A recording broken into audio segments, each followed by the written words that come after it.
보험을 통해 여러분들을 돕고 싶습니다.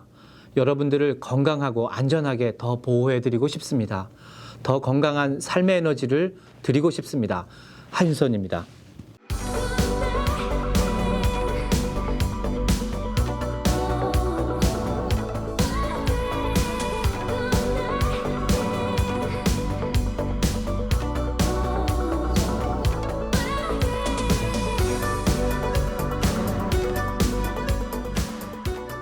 오늘은 첫 번째 시리즈 자동차 보험입니다. 그 중에서도 첫 번째 시간 자동차 보험 커버리지에 대해서 알아보겠습니다. 여러분은 내가 가입하고 있는 자동차 보험 그 커버리지에 대해서 얼마나 알고 계십니까? 아마도 커버리지에 대해서 정확하게 알고 이해하고 계신 분은 그렇게 많지 않으신 것 같습니다. 그래서 오늘은 자동차 보험에서 꼭 알아두어야 할 커버리지 용어부터 시작하겠습니다. 첫 번째는 liability입니다. 영어로 liability라고 하면 처음 이 용어를 접하시는 분들은 잘 이해를 못하시는 분들도 많으신 것 같습니다. 쉽게 풀어서 말씀드리면 타인에 대한 손해배상 책임을 말합니다. 교통사고가 났을 때 본인이 사고를 내서 상대방이 다치고 또 상대방의 차량이 손상되었을 때 병원 치료비도 물어주어야 합니다. 그리고 상대방 차도 수리를 해주셔야 합니다. 바로 이 보상 항목을 라이어비리티 항목이라고 부릅니다. 다음은 컴프리헨시브입니다. 쉽게 설명드리면 직접적인 차량 충돌에 의한 교통사고를 보상해주는 커버리지가 아니고 자연재해로 인한 차량의 손상을 보상해주는 커버리지입니다. 예를 들면 사슴 또는 돌 또는 우박 등으로 차가 손상되거나 파손되었을 때 또는 유리가 깨졌을 때 이를 보상받는 커버리지를 컴프리헨시브 커버리지라고 합니다. 이때 보험 가입자가 일부 수리비를 부담하도록 정해놓은 금액을 디덕터블 금액이라고 합니다. 이 디덕터블 금액을 높게 설정하시면 평소에 내가 내야 하는 보험료를 조금 줄일 수 있는 효과가 있습니다. 보통 500불에서 1000불 정도로 정하시는데 보험사마다 약간의 차등을 두고 있기는 합니다만 최대 한 2000불 정도 그리고 때로는 아예 디덕터블을 설정하지 않는 조건도 있습니다. 따라서 보험을 가입하실 때 이 조건에 따라서 보험료의 차이가 발생할 수 있다는 것을 명심하시고 에이전트 분들과 상의를 하시는 것이 좋겠습니다. 다음은 컬리전입니다. 단어 뜻 그대로 자동차 충돌로 인한 사고가 발생했을 때 상대방의 차가 아닌 내 차의 파손 부위를 보상해주는 커버리지입니다. 꼭 차량 간의 사고로 인한 파손뿐 아니라 운전을 하고 가다가 다른 물체나 건물을 들이받았을 경우에도 이 컬리전 커버리지를 통해 보상을 받으실 수 있습니다. 이때도 컴프리헨시브 커버리지와 마찬가지로 보험 가입자가 일부 수리비를 부담하도록 하는 디덕터블 금액이 적용됩니다. 따라서 컴프리헨시브와 컬리전은 내 차를 보호하는 대신 일정 부분 내가 부담해야 되는 디덕터블도 부담하실 수 있다는 것을 아시는 게 좋겠습니다.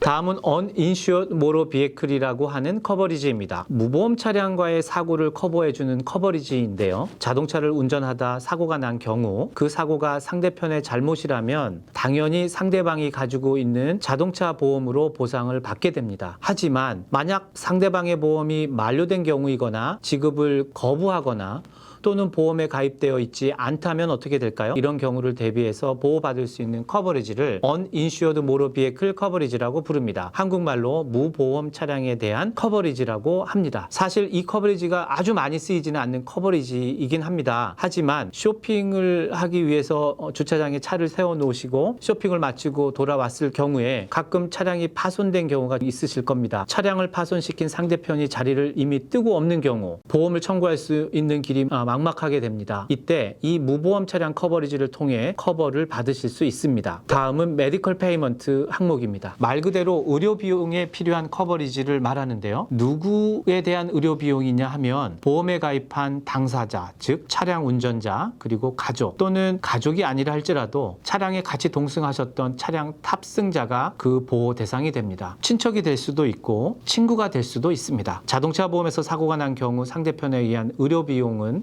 라이어비리티라고 하는 보험 항목으로 커버를 해주지만 우리 쪽, 즉 본인에 대한 치료비는 자동차 보험의 기본 커버리지에는 포함이 되어 있지 않기 때문에 본인이 가지고 있는 의료보험으로 처리를 하게 되어 있습니다. 따라서 자동차 보험에서 일부 의료보험을 커버할 수 있도록 옵션으로 선택하실 수가 있도록 하고 있는데요. 이 의료보험이 없으시거나 의료보험이 있다 하더라도 디덕터블 금액이 높으신 분들은 자동차 보험에서 의료비용을 일부 커버하실 수 있도록 꼭 가입을 검토하시는 것이 좋겠습니다. 이머전시 로드 서비스라고 하는 항목입니다. 운전 중에 차량 사고가 난 경우가 있거나 이유 없이 차량이 움직이지 않는 경우 차량을 견인해주는 보상 항목입니다. 보통 10마일 전후 거리를 기준으로 가까운 정비공장까지 견인 서비스를 제공하는데요. 단순 토잉 또는 락스미스 또는 기름을 보충해주는 서비스를 제공받으실 수 있습니다. 한 가지 알아두셔야 할 사실은 토잉이나 일반 로드 서비스도 하나의 클레임으로 간주하기 때문에 빈번한 로드 서비스를 신청하시는 것은 클레임 기록상 좋지 않은 기록을 만드실 수 있게 됩니다. 자동차 보험에서 말하는 커버리지 한도가 뭔가요? 보통 자동차 보험에 가입하실 때 최대로 보상을 받을 수 있는 한도를 정하는데요. 이를 보통 커버리지 리밋이라고 합니다. 이 보상 한도 또는 커버리지 리밋이 얼마인가에 따라서 보험료가 높아지거나 낮아집니다. 커버리지 리밋이 높을수록 보상받는 금액이 많아집니다. 하지만 이에 상응해서 내가 평소에 보험사에 납부해야 하는 보험료의 금액도 상당히 높아집니다. 각 항목별로 자동차 보험 커버리지 한도도 다르게 표시되고 보상 금액의 범위도 각각 다르게 표시됩니다. 따라서 자세한 커버리지 한도는 2편에서 알아보도록 하겠습니다. 네, 다음에는 더 좋은, 더 알찬 내용으로 찾아뵙겠습니다. 감사합니다.